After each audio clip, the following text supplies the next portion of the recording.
Hello, welcome to Kicks and Beats Daily. We'll keep the title for now.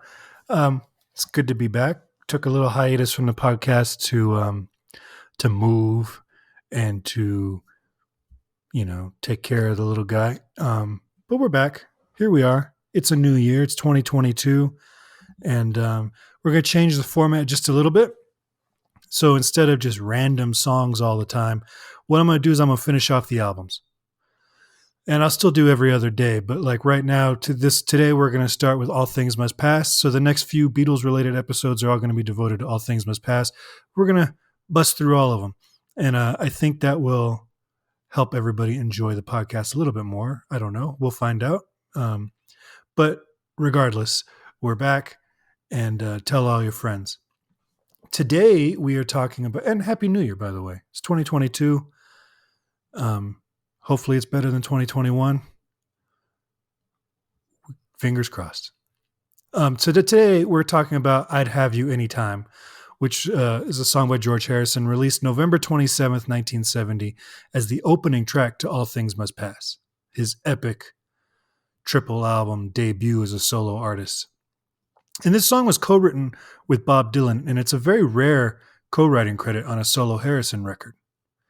The song was composed in November of 1968, which, if you watch the recent Get Back documentary on Disney Plus, you will know was just a few weeks prior to the band beginning work on the Let It Be album.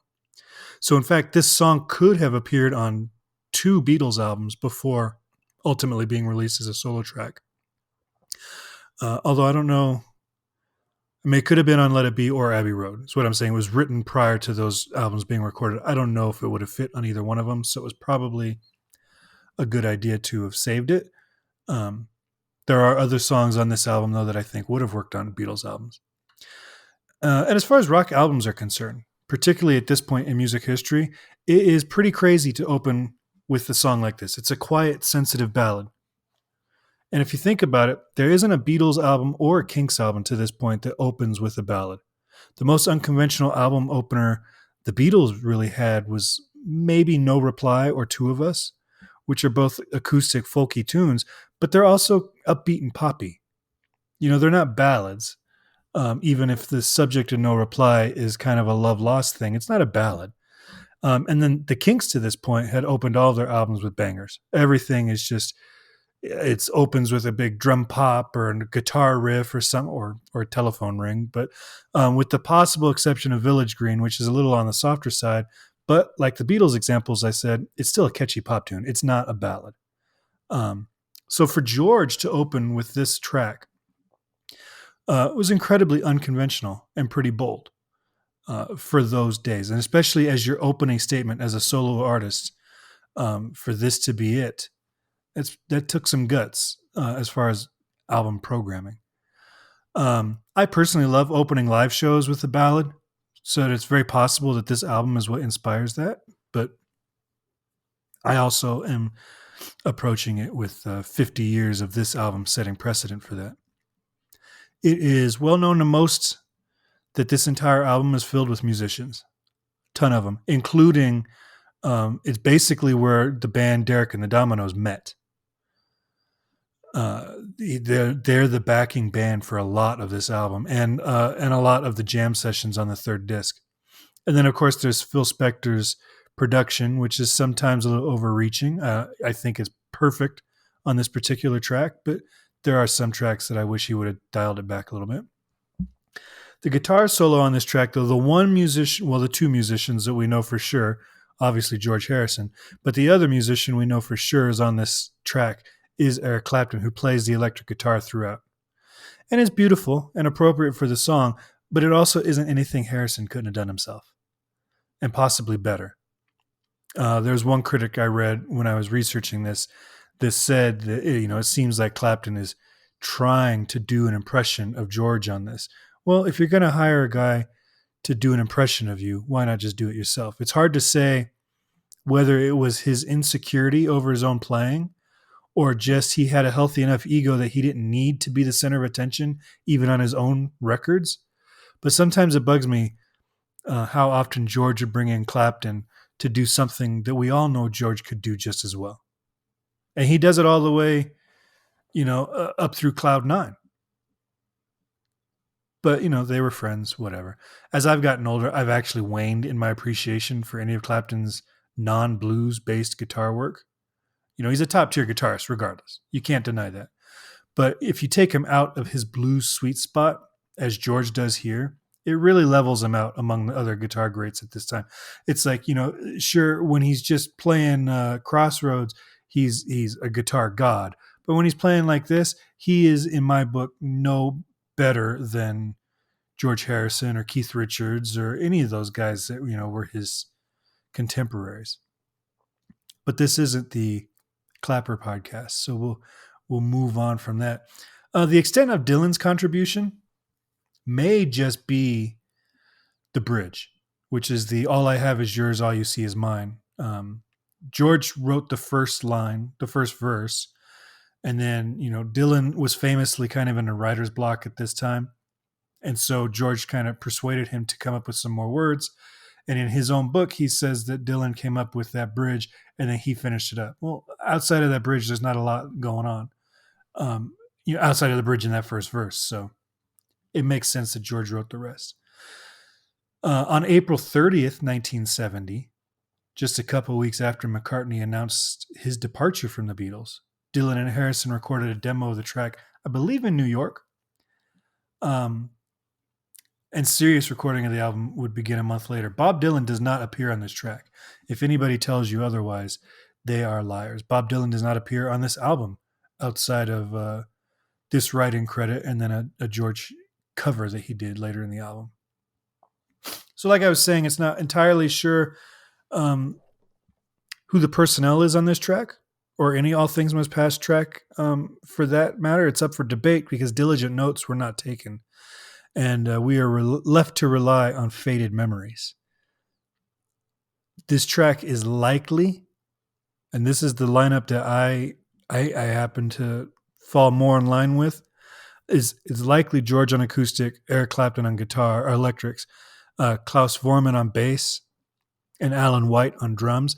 Now, Alan White is also the drummer from John's Imagine album, and he would go on in just a couple years from this point to join the band Yes. So that's a big time drummer there. It doesn't sound like Ringo's drumming. It doesn't sound like Jim Keltner's drumming. It doesn't sound like Carl Rattle's drumming. So it stands to reason that it's Alan White. It does kind of sound like Klaus Voormann on bass, but this is also a simpler song. Well, it's not simple. We'll go into that in a minute, but it doesn't require a ton of extra bass work. He's doing a lot of long tones and just hitting the downbeats. But it does I do kind of tend to think it was Klaus on bass. Bobby Whitlock, who appears on keyboards throughout this album, has a very different memory of this lineup. He claims that the rhythm section was the Derek and the Dominoes rhythm section, which is possible. They are the rhythm section on a good portion of this album. It's hard to say which is correct, but it's enough to say that all these players played on some tracks on this record. So none of these guesses are bad guesses. They're all informed guesses. But it's definitely not clear who is playing the vibraphone part on the background. And to me, the vibraphone is really what sets this song. I think the and there's a harmonium part in there as well. But I think that really let Phil Spector have his wall of sound without overdoing it. Where he overdoes it on some tracks. This one, he's kind of left to like, he's got this sound that envelops you, but it's not overdone. It's very tasteful, and that vibraphone part also kind of tracks with the chord progression that George has come up with for this song.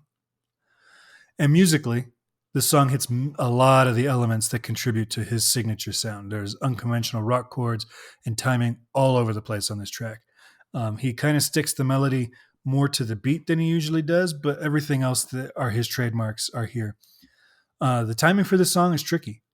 And I'm sure someone who's listening who thinks they know more about music theory than I do is going to send me an email.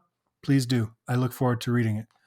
But to my ear, and this is just to my ear, I don't have sheet music for this particular track to kind of base this off of, even though those are wrong oftentimes too.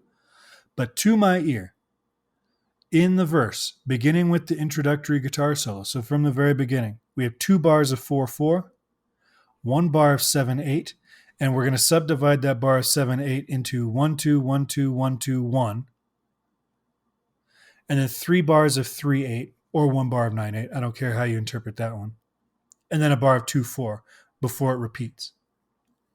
So let me repeat that. We've got 4/4, 4/4, 7/8, 3/8, 3/8, 3/8, 2/4.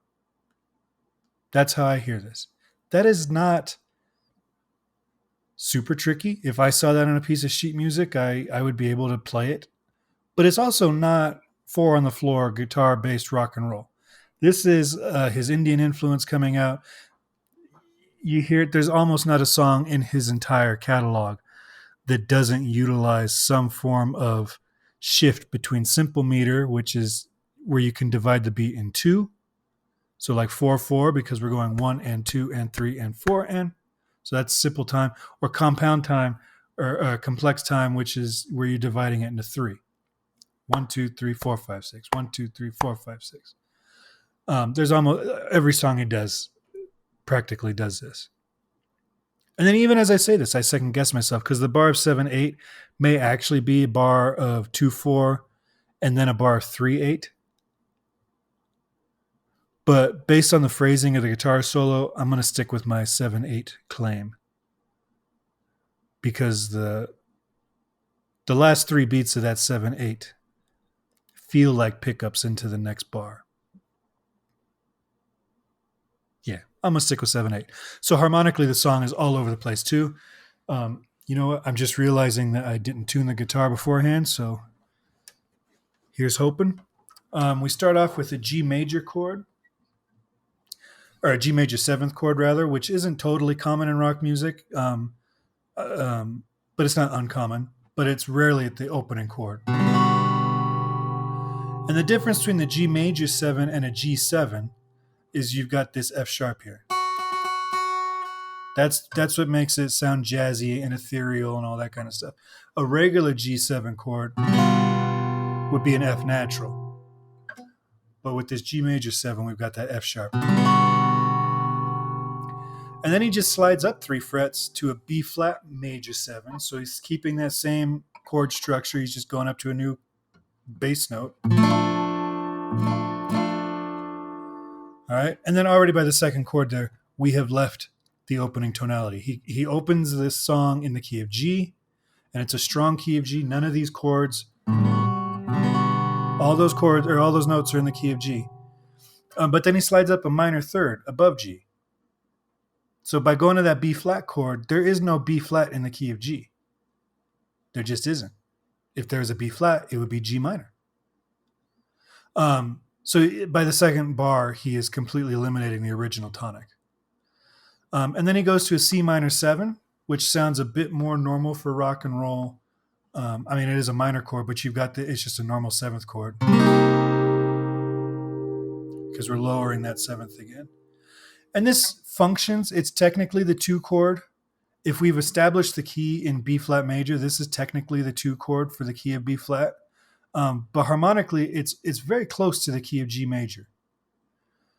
And that doesn't belong in the key of G in B, just like B flat doesn't belong in G. G does not belong in B flat, G major, that is.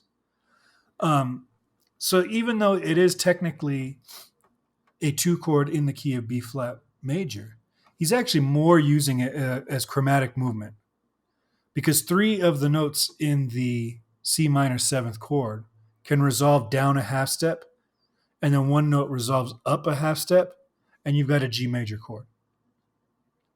Okay? And that's not, I'm kind of glossing over that, but basically what I'm saying is that every note in this chord is a half step away from, or 1 fret away from, a note in the G major chord, which is the key we started in. So now we're back to where we started. And then for the turnaround, he just does a standard 2-6-5 progression. We've heard this 1,000 times already on this podcast. We'll hear it 1,000 more. It's a famous progression. And then back to 1. So essentially, he presents a strong tonality of G on the first bar, immediately abandons it, and then through chromatic movement instead of diatonic movement, he returns to the key of G. And as soon as he strongly establishes the key of G, he abandons the 4/4 meter. So at any given bar in this verse, he's either abandoning the tonality or abandoning the meter. It's clever, George. When he gets to the bridge, instead of using the D chord as the dominant, I just said he ends the verses on the D, right? We're doing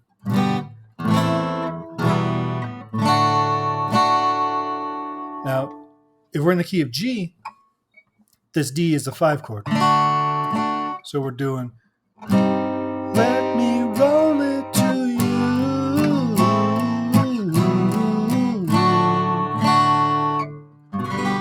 Right? That's a 5-1. But when it gets to the bridge, he actually, instead of using that D chord as a 5, uses it as a 4. So he's doing the let me roll it to you,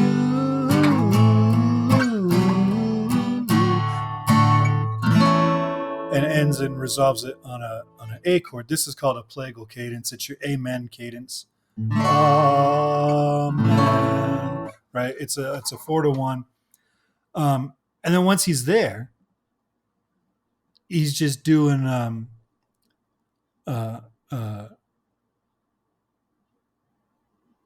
just basic chords. It's you've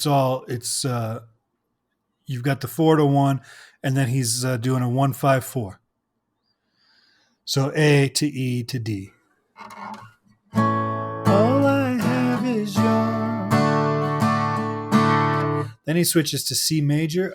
I'm not going to claim that he's doing any kind of harmonic shift there. He's literally just changing the keys, but it's the same thing.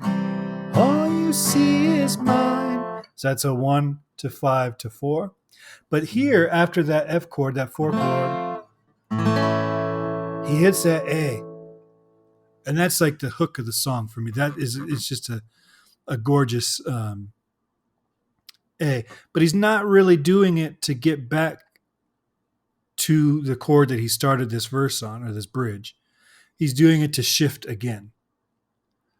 All right. So he's basically, since we're in the key of C, he's using it as like a 5, a 5, a 5. So it's the 5 chord of the 5 chord of the 5 chord, which isn't really a thing. In reality, what he's doing is another chromatic movement, because the F chord to A major to D major contains the notes C, C sharp, D, as well as F, E, D. And then the A is in all 3 chords. So we've got,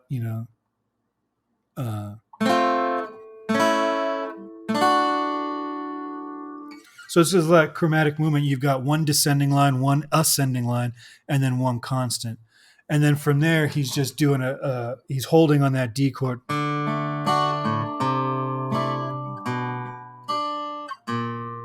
And then A. And then, like it's nothing, back to the G, which is a weird transition harmonically, but it works. It's one of those things, like, if you just do it, sometimes it just works. And in this particular case, it just works. And then that's basically it. All the verses follow the same structure as before. There's really nothing else going on in this song. It's a very simple, for all the complexity that I just named, it is actually a pretty simple tune. But it's a great one. Fantastic album opener. I've always said that the first side of All Things Must Pass might be the best A side of any album. I mean, it's just 1, 2, 3, 4, 5 just slaps you in the face. Is a heck of a statement. But most people would have opened with My Sweet Lord, and he saves it. And I think that's, like I said earlier, that's some bold album programming, but it totally works on this one. All right. So that's it. That was I'd Have You Anytime from All Things Must Pass. As always, you can email me at kinksandbeats@herohabit.com. Give me a phone call and I will play it on the air, 925-494-1739. And you can find all the information you need on how to get a hold of me and all of our 200 plus previous episodes if you visit herohabit.com and look at the podcast button at the top of the page. All right. Thank you all for listening. Thank you for continuing to subscribe. And I hope you will join us for leg 2 of this immense podcast that we're doing. All right. Take care of yourself, everybody.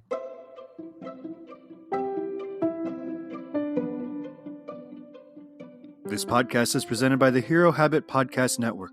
Swing by HeroHabit.com today to comment on this episode and poke around our growing database of sports and pop culture news, reviews, and collectibles. HeroHabit.com. Collect your heroes.